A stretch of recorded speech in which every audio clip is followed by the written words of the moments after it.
Before the 4th century, South India was a collection of independent, territorially segmented societies. Local tribal chieftains ruled over isolated groups, each maintaining their own distinct culture and customs without any central structure. This fragmentation intensified when the previously dominant Satavahana Empire dissolved. Its fall triggered a massive power vacuum that swept across the Deccan, leaving the southern regions without a primary stabilizing force. The Pallava Dynasty stepped into this void. While they would eventually define the region's history, historians continue to debate exactly where these new rulers came from. The origin theories are conflicting. Some scholars view them as northern feudatories who moved south. Others claim they were descendants of Chola princes, or even a lineage with distant Parthian roots. Regardless of their beginnings, the Pallavas established Kanchipuram as their capital. From this center, they began a 600-year reign that would dictate the political and cultural direction of the southern Telugu and northern Tamil regions. For 6 centuries, the dynasty acted as a cultural transition engine. They systematically moved South India away from tribal antiquity and established the unified foundations of a medieval golden age. Originally, South Indian temple architecture was limited by the landscape. Early shrines were laboriously carved directly into natural rock faces, creating immovable monuments confined to the mountains. Under Mahendravarman I, architects pushed this rock-cut technique to its absolute limits. They excavated entire pillared halls and monolithic shrines, such as the Rathas at Mahabalipuram, out of single, solid pieces of stone. Energized, then came a radical engineering shift. Instead of excavating into the earth, the Pallavans began constructing freestanding structural stone temples, stacking precisely cut blocks to build upward from the ground.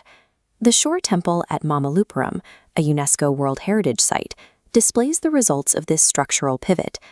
Built directly on the shoreline, its tiered towers were constructed as an independent complex, free from the constraints of a natural rock wall. At the Kailasanathar temple in Kanchi, this technique allowed for expansive layouts and dozens of intricate subshrines.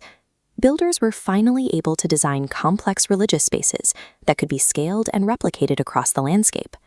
By moving from the darkness of natural caves into these towering stone pavilions, the Pallavas created the architectural blueprint that would define South Indian civilizations for the next 1,000 years. While the temples transformed the physical landscape, the dynasty faced a separate administrative crisis.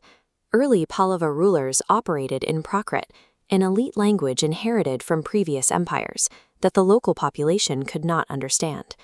As the kingdom grew to govern the vast Tamil heartland, the court needed a way to communicate legal and tax orders directly to local village councils without the risk of misinterpretation. This copperplate grant illustrates their innovation.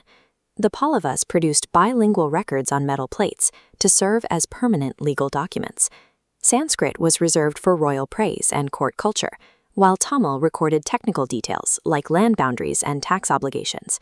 This bilingual approach was so successful that it was etched directly into the foundations of their monuments, ensuring that royal orders were literally built into the stone temple walls. This linguistic pivot gave the Pallavas a mechanism for control, allowing the imperial court to link its authority directly to the daily agrarian lives of the people. To manage the diverse groups they inherited, the Pallavas had to dismantle the old social structure of independent tribes and isolated chieftains.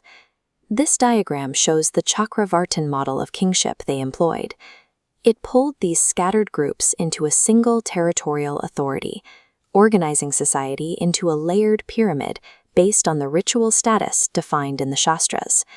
To cement this new hierarchy, the crown became a massive patron of religious institutions and Sanskrit learning, turning the royal house into the primary source of cultural and ritual legitimacy. They also used religious tolerance as a tool for unity in Kanchipuram. The dynasty funded 80 Hindu temples and 100 Buddhist monasteries simultaneously, bringing different faiths under one umbrella. By layering architectural prestige over a structured social hierarchy, the Pallavas established a centralized administrative model that could effectively govern a diverse and historically fragmented population. By the 9th century, the dynasty's political strength was failing. Centuries of exhausting multi-front wars against the Chalukyas, Kadambas, and Pandyas had drained their military and economic resources. The political line finally collapsed when the Chola ruler Aditya I defeated the last Pallava king, ending their 600 years of territorial rule.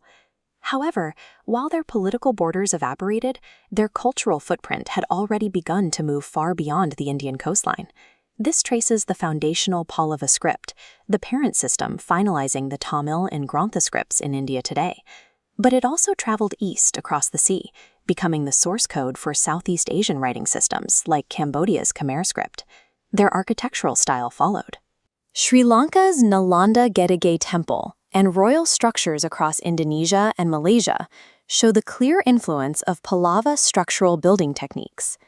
The Pallavas did not leave behind a lasting empire, but they did leave a blueprint. They compiled the cultural and administrative source code that continues to run across South and Southeast Asia today.